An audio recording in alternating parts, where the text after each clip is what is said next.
लेकिन जिन लड़कियों को सिकलिंग होता है, अब सिकलिंग बीमारी क्या होती है, अभी तुम लोगों का टेस्ट होगा तो सिकलिंग के बारे में जानो। जो नॉर्मल हीमोग्लोबिन मतलब जो नॉर्मल आरबीसी है वो अंडाकृति का होता है, लेकिन जिसको सिकलिंग का प्रॉब्लम है उसका हथिया आकृति का बन जाता है, ऐसे ऐसे, ठीक है, हथिया।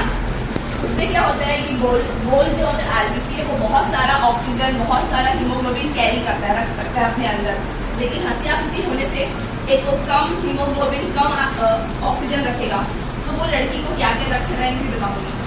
सेकेंड क्या होता है, ये 120 दिन के बाद टूटता है ना नॉर्मल लोगों का, इसमें क्या होता है ना 15-15 दिन में टूट जाता है। अब इसका मतलब क्या हुआ, 120 दिन में टूटने वाला 15 दिन में टूट रहा है, मतलब क्या है, उसका खून तो वैसे ही कम है ना बॉडी में, उसका तो फटाफट टूट रहा है सिकलिंग वाली लड़की को। सेकेंड चीज ये होता है, एक तो छोटा हो जाता है आकृति, उसकी वजह से बहुत कम हीमोग्लोबिन, बहुत कम ऑक्सीजन रख पाता है। इससे क्या होता है, उस लड़की को जॉइंट में पेन होता है, जितने हड्डियां होती है ये सब जॉइंट है, घुटना, ये सारे जोड़ होते हैं, तो सारे जोड़ में प्रॉब्लम होगा, दर्द करेगा, ठंड में उसका प्रॉब्लम बढ़ जाता है सिकलिंग वाली लड़की का, क्योंकि और जल्दी जल्दी टूटता ही है, मतलब ठंड के दिनों में, है ना। और लोग इसलिए जो सिकलिंग पेशेंट होते हैं ना, जो सिकलिंग के मेन पेशेंट होते हैं उनको बहुत ज़्यादा पानी पीने को बोलते हैं। और जो सिकलिंग पेशेंट होते हैं उससे नॉर्मली हम लोग हीमोग्लोबिन मतलब हीमोग्लोबिन बढ़ाने के लिए क्या देते हैं, आयरन प्लस फॉलिक एसिड देते हैं ना, जो स्कूल में खिलाते हैं कि नहीं जाते, तो आयरन प्लस फॉलिक एसिड देते हैं। लेकिन जो सिकलिंग पेशेंट होते हैं ना उसको अपन आयरन नहीं देते, क्योंकि आयरन देने से उसकी प्रॉब्लम बढ़ जाती है। क्या होता है नॉर्मल